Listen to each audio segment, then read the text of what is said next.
आता जुन्या नगरसेवकांनी नवीन नगरसेवकांना सगळ्यांना कसा निधी आणि प्रस्ताव आणि विकास कामं करायची ते शिकवायचं आहे. नाही तर आपले जुने नगरसेवक सगळे आपल्या वार्डाचा विकास करतात. आपल्या सर्वांगीण विकास झाला पाहिजे आणि ज्या विश्वासाने ठाणेकरांनी आपल्याला निवडून दिलेला आहे त्यांचा विश्वास सार्थ करण्याची संधी सर्व नगरसेवकांना मिळाली आहे. त्याचं सोनं केलं पाहिजे आणि नेहमीच ठाण्याने शिवसेनेला भरभरून साथ दिली. या ठाणेकरांनीच या ठाण्याचा एकनाथ शिंदे या राज्याचा मुख्यमंत्री देखील केला आणि मी मुख्यमंत्री असताना ठाणे शहरासाठी भरघोस जे काही मला विकासाच्या प्रकल्पांच्या माध्यमातून करता आलं ते केलंय.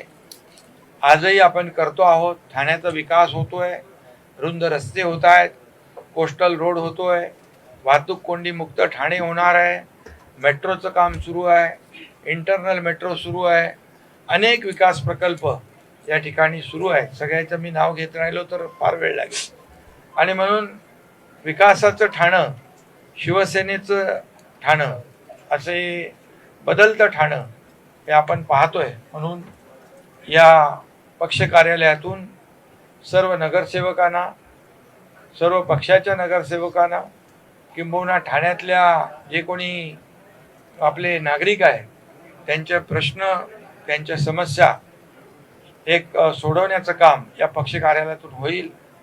आणि हा पक्ष कार्यालय शिवसेनेचं जसं शाखा आपला आधार वाटतो लोकांना, तसंच या कार्यालयातून देखील सगळ्यांची कामं होतील असा विश्वास व्यक्त करतो. पुन्हा एकदा सगळ्यांना मनापासून खूप खूप शुभेच्छा. पत्रकारांना पण खूप खूप शुभेच्छा. धन्यवाद. सर, काल रवींद्र चव्हाण यांनी भाजपच्या नगरसेवकांची बैठक घेतलेली आहे. जो काही खडाजंगी महापालिकेमध्ये पाहायला मिळाला होता त्याप्रमाणे आपण देखील नगरसेवकांची बैठक घेऊन त्यांचे काही प्रश्न आपण ऐकून घेणार आहोत. हो, बैठक घेणार आणि सगळं ऐकून घेणार आणि मार्गदर्शन पण करणार.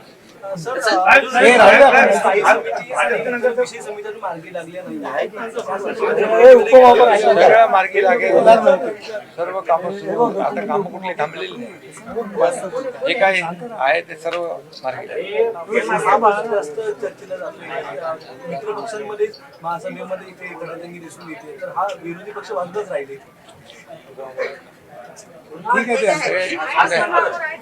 सगळे महापौर आहेत, सगळे नगरसेवक आहेत. ठीक आहे, काही गोष्टी आहेत, गटनेते आहेत, ते शेवटी आम्ही युती म्हणून एकत्र आहोत. काही छोट्या मोठ्या कुरबुरी असतील त्या दूर केल्या जातील.